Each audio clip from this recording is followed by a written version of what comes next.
So, what's up mga higala? Welcome back to my YouTube channel, Ngob CB Moto Vlog. So, today is January 2. Ayan. Babalik tayo sa Davao para ipaayos yung cellphone na naman natin. No? Yung unang biyahe natin papuntang Davao is malas. Hindi naman malas. So, nag-close sila, no? Dahil holiday nga. So, yun, January 2 sila babalik daw mag-open. Sabi ng mga nakausap natin doon at natanungan. So, yun, sana open din sila ngayon at may parts na available sa ating cellphone mga higala. So, yung gasolina natin, okay pa naman. Yan, full tank pa. So, abot na to. So, yung nakaraang biyahe natin is tawag nito, maaraw, mainit. So ngayon, ayan maulap din. Kaninang umaga, kagabi pa, hanggang kagabi pa pala, umuulan, yung pabubugso-bugso lang yung ulan niya. So akala ko nga hindi ako matutuloy ngayon kasi umuulan. Pero ngayon, huminto siya. So nakabiyahe tayo. Pero pag naabutan naman tayo sa daan, magpapasilong tayo. Hindi na natin pipilitin kasi wala tayong raincoat na dala. Basta ang importante dyan, makarating tayo ng safe and sound. Ay gala.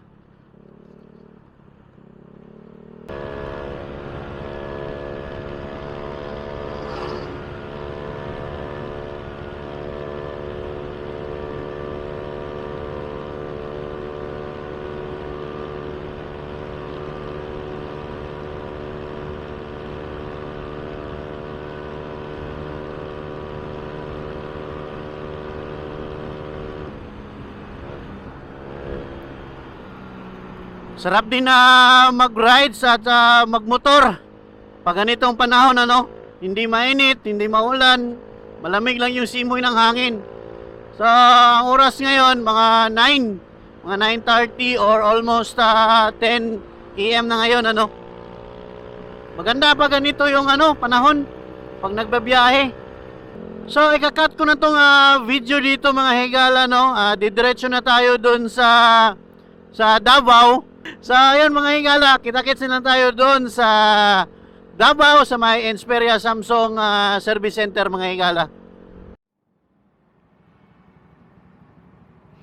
So ayan, nakarating na tayo dito mga higala, Hanap lang tayo ng parking area.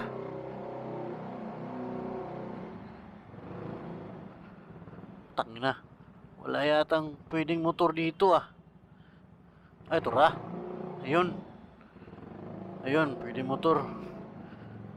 So, park lang tayo.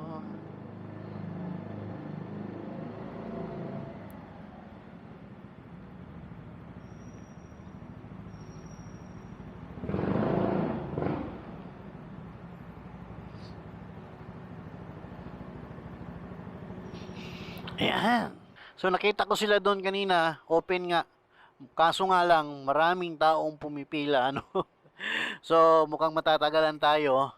Siguro hapon na tayo makakauwi. So, tignan lang natin. So, ayan, nandito na tayo.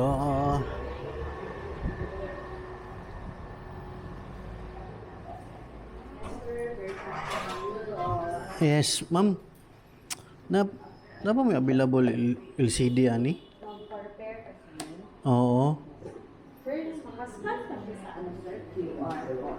Ha? Makascan pa siya QR. Di na dyan do.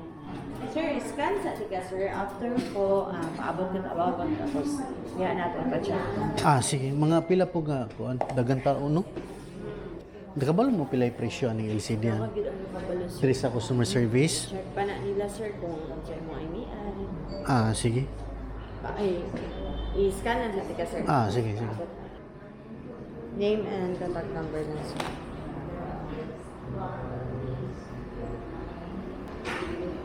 Sir, I5. Antay lang tawagin sir. Number 5. Ikapila na karon? I5? So, ang wala, now serving, I1. Sige, sige, sige, sige. Oo.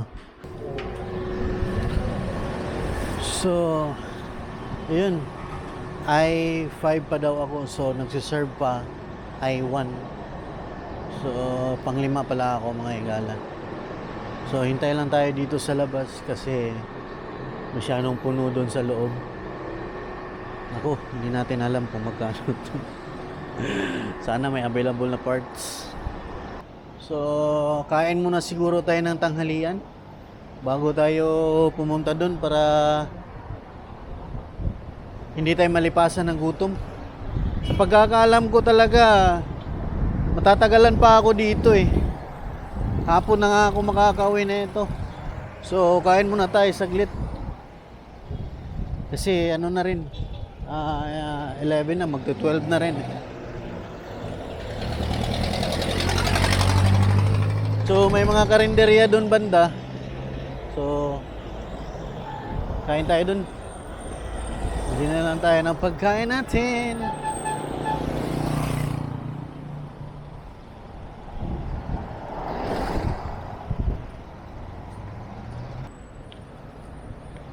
So, dito tayo.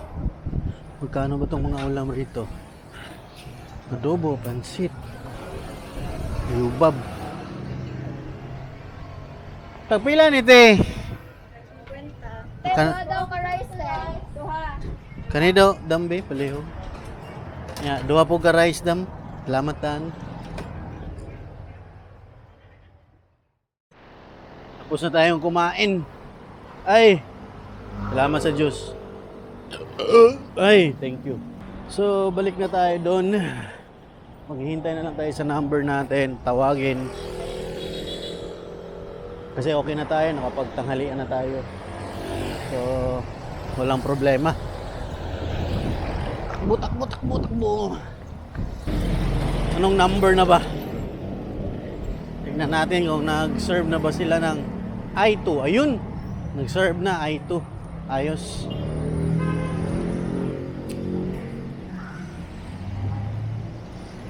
You know, I2 na. Counter 1.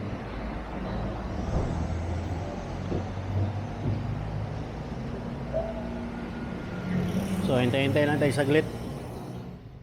Ayan mga higala, no? Nandito na tayo sa car park. Pauwi na tayo. Ayan. So, a total amount of 9,900 mga higala yung magagastos natin sa pag-repair ng ating Samsung A52s. Kasama na dito po yung charging board niya kasi yung cellphone natin ay hindi gumagana yung pangalan nito, yung OTG niya at saka hindi siya nagpa-fast charge. Actually, yung cellphone natin ay nagpa-fast charging po siya, ano. So ngayon, ganyan naman siguro yung mga cellphone ngayon, ano. So ito, a total of 9,900. Nag-usap kami doon sa sa staff doon, magde-discount na daw to ng mga 4,520 pag bumili ako ng bagong cellphone tapos gusto kong i-repair yung cellphone ko. So magda-drop yung price ng 9,900 to 4,520 na lang yung repair pag bumili ako ng bago. If ever hindi naman ako bumili ng bago, hindi ko ma-avail yung 30% discount po nila. So ayun. So iano ko si Mrs. na bumili na lang ako ng bagong phone, tapos kasama na dito yung repair ko na 4,520. Ayan. So maghanap muna ako ng pera. Ang laki ng amount dito. God damn it, ang mahal. So actually daw ngayon sa Samsung dati nung nagpa-repair ako, hindi mawawala yung pangalan nito, yung files. Pero ngayon daw, sabi ng Samsung, kasi mayroon daw silang mga na-experience na nung nag-repair, hindi nag-flash out yung mga files o yung mga dating apps, nag-error daw, bumabalik daw yung customer nila. So ngayon, sabi ni Samsung, lahat daw ng nagpapa-repair sa kanila, so flash out tanan. lahat-lahat flush out na daw yun. So, yung phone nyo, magbabalik zero pag na-repair. So, ayun, mawawala lahat, pati pictures, documents, yun, pag nagpa-repair ka sa Samsung. Yun ang bagong memo ng Samsung ngayon, ano. So, ayan. Back to, ano na tayo? Back to kampo. Uwi tayo ng Tagum City. Tapos pag-uusapan namin to ni Mrs. kung ano yung magandang plano. Tsaka, ayun. So, hanggang dito na lang po yung vlog ko mga higala, no? So, update ko kayo kung ano yung bagong cellphone na gagamitin ko at bibilhin ko. So, i-review natin yung bagong phone na nabili ko, ano. So, gear up na tayo mga higala. So, hanggang dito na lang yung vlog ko mga higala, no? At least, nalaman natin yung totoong presyo ng ating phone pag nagpa-repair, ano? So, ayun na nga. Hanggang dito na lang yung vlog ko. Maraming salamat sa pagsubaybay ng aking vlog. So, hanggang sa muli. God bless us all and ride safe always mga higala. Bye-bye!